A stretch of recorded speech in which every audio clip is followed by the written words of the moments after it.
What's up, movie fans?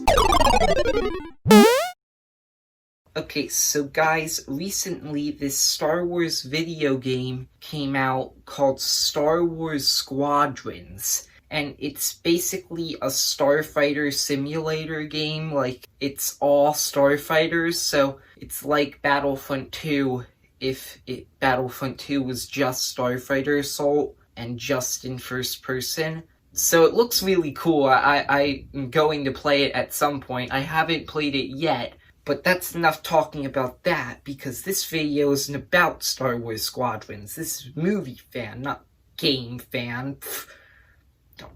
Game fan. Though, admittedly, that hasn't stopped me in the past from making 3 Battlefront 2 videos. But we're not talking about Star Wars Squadrons. Today we're actually talking about something that was released to promote Star Wars Squadrons. And it was a short film that came out about a month before the game. And I wanted to talk about it today because when I first heard about the short film, I was like, oh, okay, cool. That'll be fun. I didn't really think anything of it. But after I watched the short film, I was, like, shocked. Because this short film, this 7-minute short film that came out to promote a video game, is genuinely amazing and kind of changed my entire perspective on Star Wars. I'm not even kidding. If you haven't watched the short film yet, you should, for 2 reasons. 1, like I said, it's really good. And 2, if you don't, you won't be able to understand anything I'm talking about in this video. To get into why I love it so much, first, I want to talk about Battlefront 2. And I know that sounds weird right now, but I promise you that later in the video, it's going to tie back all together. I just have to take this short detour to get there. So Battlefront 2 is a great game, by the way. I love the game, and it's basically a paradise for any hardcore Star Wars fan, because it has, like, every location, every trooper, every hero you can dream of in Star Wars. I mean, it is missing a few things, but I'm not gonna nitpick. But the one thing that I feel like everyone who has played Battlefront 2 can all agree is very disappointing is its story campaign. Like, the story mode that you can play, it's extremely disappointing. It's really a shame that it's disappointing because it had such a cool concept. The concept of the campaign is that it takes place shortly after Return of the Jedi. As a matter of fact, the first 2 levels of the campaign take place during Return of the Jedi. But so, Return of the Jedi just happened, the Empire is on the brink of collapse, and the rebels are forming the New Republic, and you're following an Imperial Special Forces commander, Iden Versio, as she tries to do a bunch of missions to keep the Empire alive and all that. So that's the main premise of the campaign of Battlefront 2. But the thing that everybody hates about the campaign is the fact that they abandon that premise almost immediately.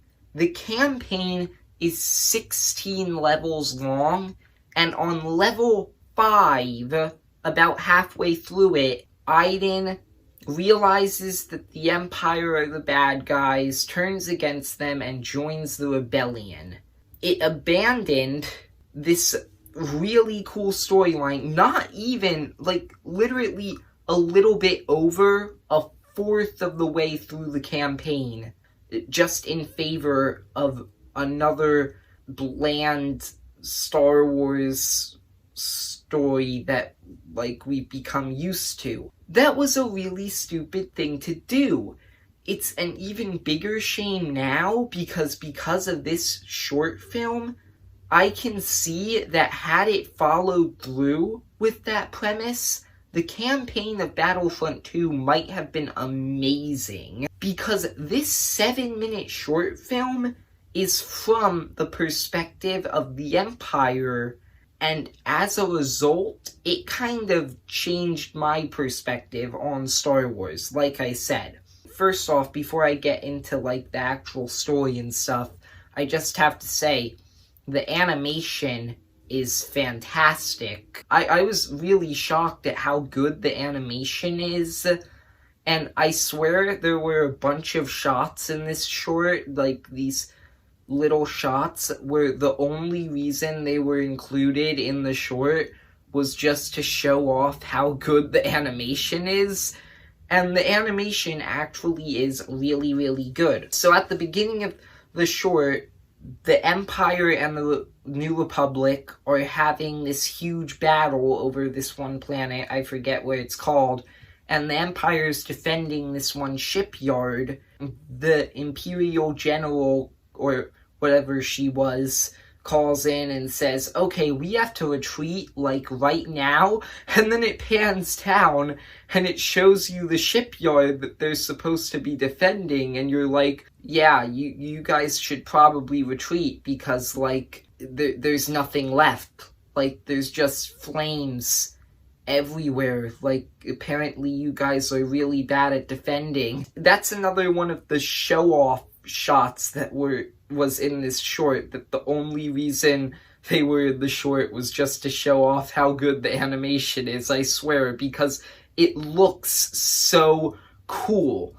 Just the entire shipyard is completely in flames, there are pieces falling off, it's completely destroyed, and so the Empire is like, okay, we gotta retreat.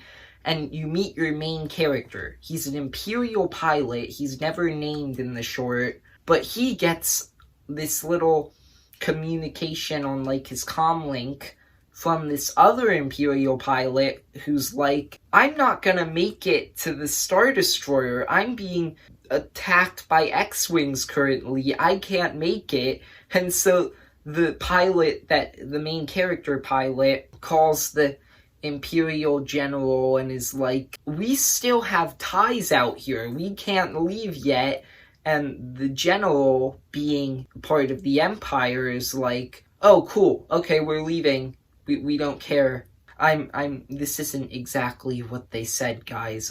The pilot, obviously, being on the Empire, decides, oh, okay, and gets into the Star Destroyer and it leaves. Oh, wait, no, that's not what happened, because this isn't one of the movies. If it was one of the movies, that's probably what would have happened.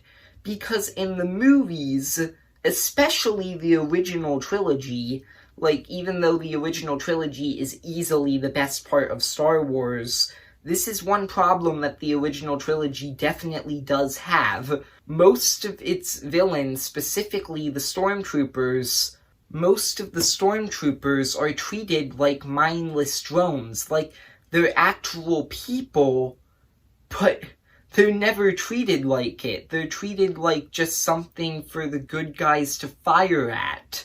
And that's one big problem that I think the original trilogy does have. But in this short, this Imperial pilot decides, no, I'm going to go back for this other Imperial pilot because he's an actual person and that's what an actual person would do. So he beats the TIE fighters that are attacking this Imperial pilot, he saves her, and they go and try to get into the Star Destroyer, and then an X-Wing comes down and kills the pilot that he just saved. And that is when we meet our villains of the short. And this is the other brilliant thing that this short does. It treats the rebels like actual villains. It shows this one shot in the cockpit. It shows this rebel pilot, and he looks like a villain. He looks like a villain from Star Wars. He has this menacing, stern-looking face. He has the helmet on with the visor, the green visor that covers Rebel helmets. It's completely covering his eyes. He looks like a villain. So the two brilliant things that this short does is it treats the Empire as the good guys and the rebels as the villains. That's a premise that I actually want them to turn into a movie, because it would be so interesting if just this 7-minute short can change my entire perspective on Star Wars. Imagine what an entire movie could do. That's not even the end of it yet. The reason that this changed my perspective isn't because of the first 2 minutes. I've only really talked about the first 2 minutes of this short. Let's talk about what happens after. So, the Imperial pilot, he goes towards the Star Destroyer. The Star Destroyer says, alright, we're leaving in like 10 seconds, so everybody who's not in our Star Destroyer right now, good luck.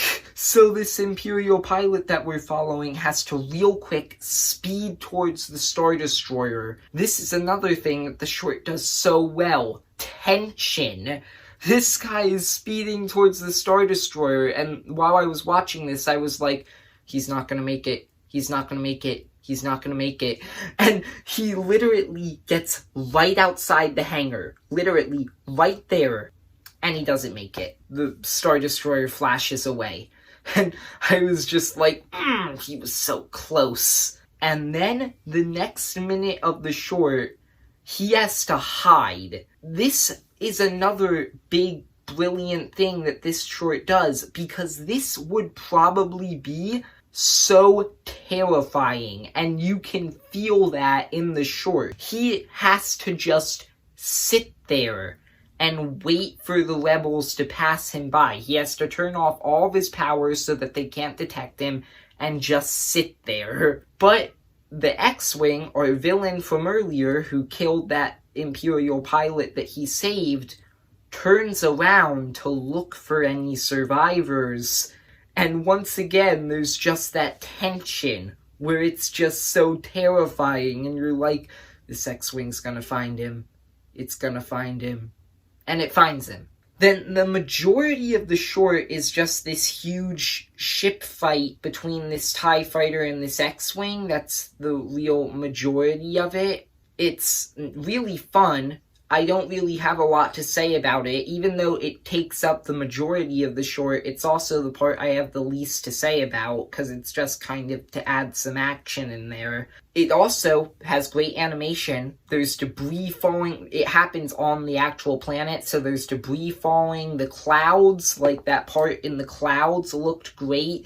The water looks great. It looks great. But the best part of the entire short comes after the battle, when they're flying over the water. They're still kind of fighting. Their ships have been just completely damaged at this point, and the X-Wing pilot, I don't really know how he did this. This is like the one problem that I have with the entire short, and it's a huge nitpick. The X-Wing pilot, how did he say this to the TIE fighter pilot? Because the TIE fighter pilots, like, do the TIE fighter pilots and X-Wing pilots actually have, like, synced comm links? Because that seems like a big, inefficient thing if you're trying to, like, plan a strategy and the rebels can just hear you. Just saying. That's just, like, the one problem I have with this entire short. The X-Wing pilot says to the Imperial pilot, "The war's over." That's all he says, but what I interpreted it as, and what I think you're supposed to interpret it as, is, why are you still fighting? That's what he basically says to the Imperial pilot. The Empire is done. We blew up your Death Star. You're completely finished. Why are you still fighting? And that makes the Imperial pilot so mad that he ends up killing that X-Wing pilot. Like, sure, he was supposed to be the villain, but, like, still, he was part of the rebels, and, like, that's sad. Then the Imperial pilot crashes on an island on the planet. Like, we flash forward in time, I don't exactly know how long. I think it was probably a couple hours. It could have been days, though, who knows? And the Imperial pilot is sitting there, and he's just thinking about what the X-Wing pilot said to him. He's just thinking there, and this is the best part of the entire short. He thinks about the words, the war's over, and then he says, "No, it's not. Not to me." And I think that if they actually made a movie like this, where the Empire's the protagonists and the villains are the rebels, I think they could explore that line with so much more detail, because it shows that the Empire actually believes in this cause. They're all being brainwashed by the Emperor, so they all actually believe what they are doing is the right thing. And that is just, it's so interesting. They could do so much with it. Yet the only other chance they've had to do it is Battlefront 2, and it threw the premise out. This short film actually managed to be incredibly interesting, but it had an incredibly limited time. It changed my perspective on Star Wars, which is just insane for a 7-minute short film. I just love what this short did.